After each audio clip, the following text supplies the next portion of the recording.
3. The emergence of the toxic woman. The great amount of power that was given to women combined with their frustration for not having done anything useful with it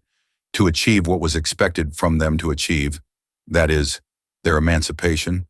led to the inevitable emergence of the toxic woman.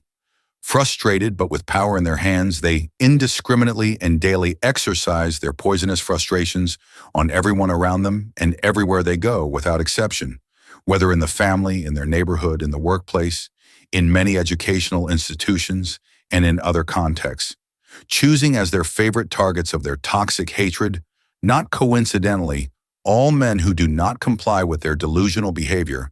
and, for envious reasons, all women who, unlike them, use this power constructively to emancipate themselves. This intoxicating frustration, caused by women for not using this power usefully to their emancipation, combined with the fact that this process has almost inevitably led to the death of femininity in women, leading them to experience, for the first time in history in this regard, a feeling of spiritual emptiness within themselves, has naturally led to the emergence of the toxic woman and the advent of a new form of sexism, that is, the sexism against men, from now on fundamentally designated as feminism, and its whitewashing power regarding the sexist attacks perpetrated daily by toxic women against their husbands, their children, their co-workers, their neighbors, their schoolmates, and university classmates. The big problem with feminism as a reactionary and vengeful movement, rather than a truly revolutionary and transformative movement,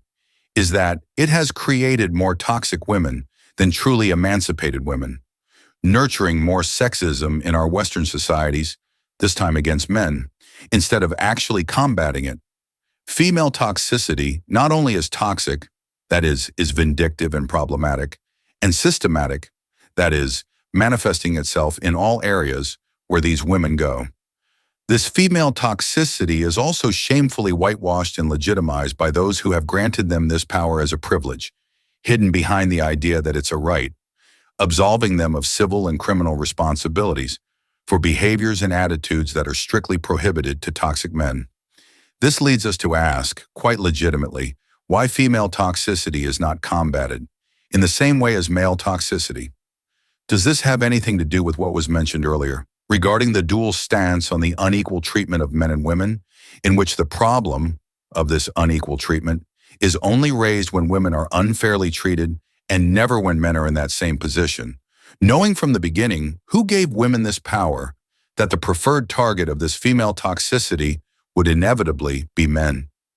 Does this lack of accountability for women's toxic behavior and the dual treatment of issues of inequality between men and women, which affects both of them, have something in common? Could it be a hidden agenda, that is, an ideology of resentment against the past and revenge against those responsible for it? That is, the white men hidden behind beautiful concepts and pompous speeches about progress and social justice?